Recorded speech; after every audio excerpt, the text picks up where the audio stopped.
The playoffs. Playoffs, come on.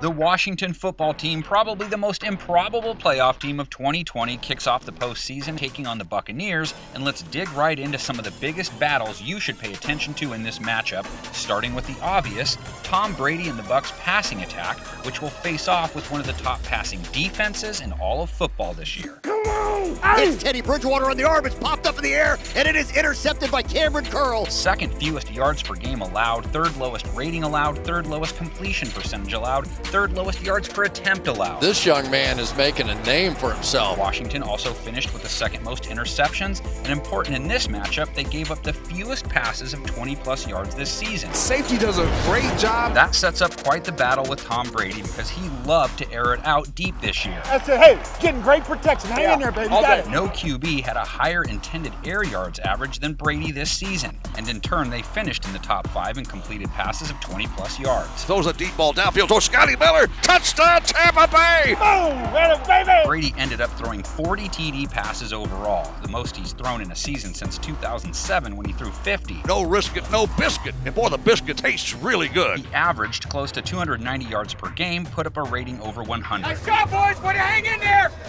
All day, just like that. He chose the Bucs this offseason for a reason, and a big reason he did was their wide receivers, who did not disappoint. Mike Evans becoming the first receiver in history with over 1,000 yards in each of his first 7 seasons, finding pay dirt 13 times along the way. Looking deep again, Mike Evans, he gets the separation and the score.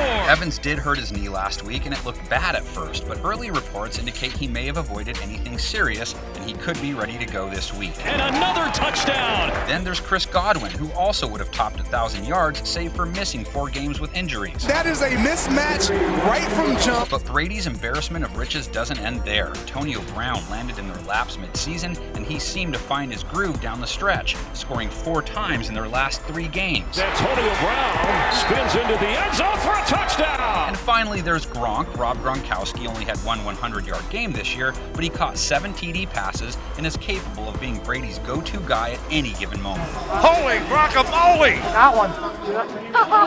The Buccaneers put up a lot of points behind that group, third most in the NFL. Great throw by Brady. Can't throw that ball any better. And their O-line played a big role in all that too. Top 5 ranking from PFF as they gave up the 4th fewest sacks in the league. Brady, one of the least pressured QBs this season. He makes the catch. Touchdown, Tampa Bay! And that sets up another monster matchup because Washington can bring the heat with the best of them. Steps up, hit from behind. Chase Young knocked the ball out and recovers it. The team finished 6th in sacks, and they have one of the youngest and most dynamic group of pass rushers in the game.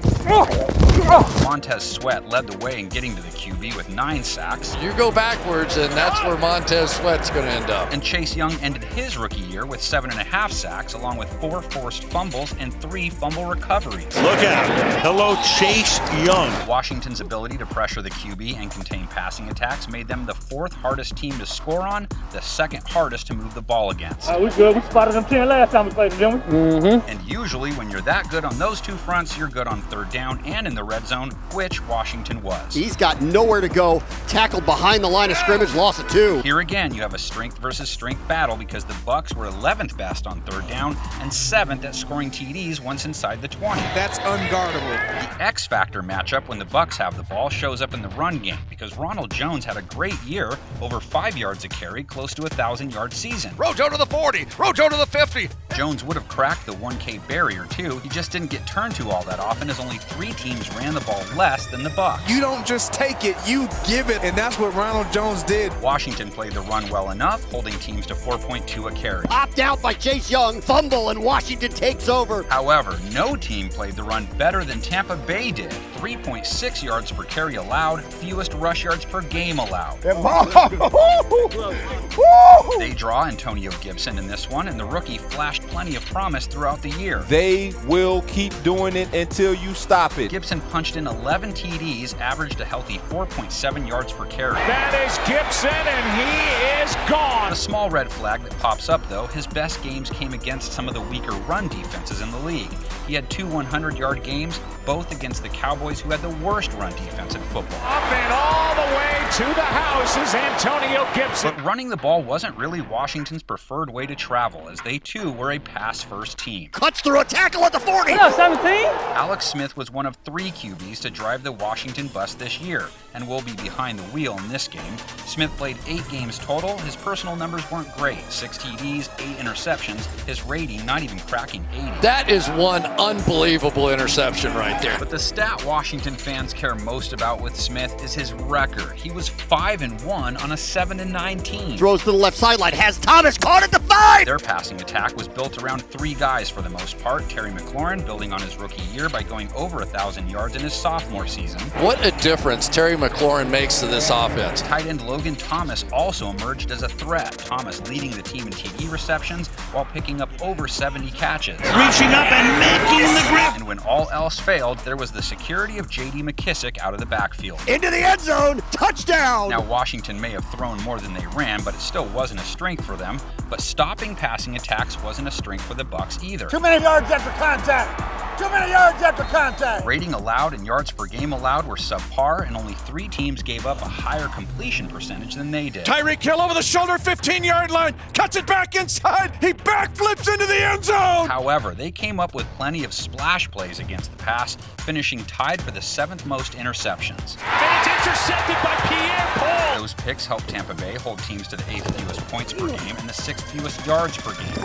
Woo! Boy, you about to fumble, boy. Hey, that ball up. And so did their pass rush, tied for the 4th most sacks, 2nd most QB hits. Yeah, he's gonna go down. He's sacked. What makes their pass rush especially difficult to deal with is where the pressure comes from. You had Jason Pierre-Paul leading the team from his defensive end spot. And sacked. But Devin White had 9 sacks from his inside linebacker position.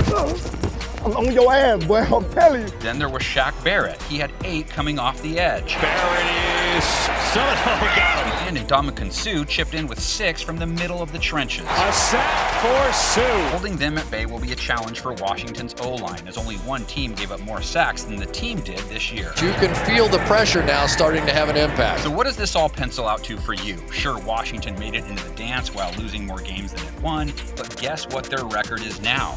The exact same as the Buccaneers, who I know most people will pick in this matchup, but there has to be a few Washington faithful who genuinely believe they can pull off the upset.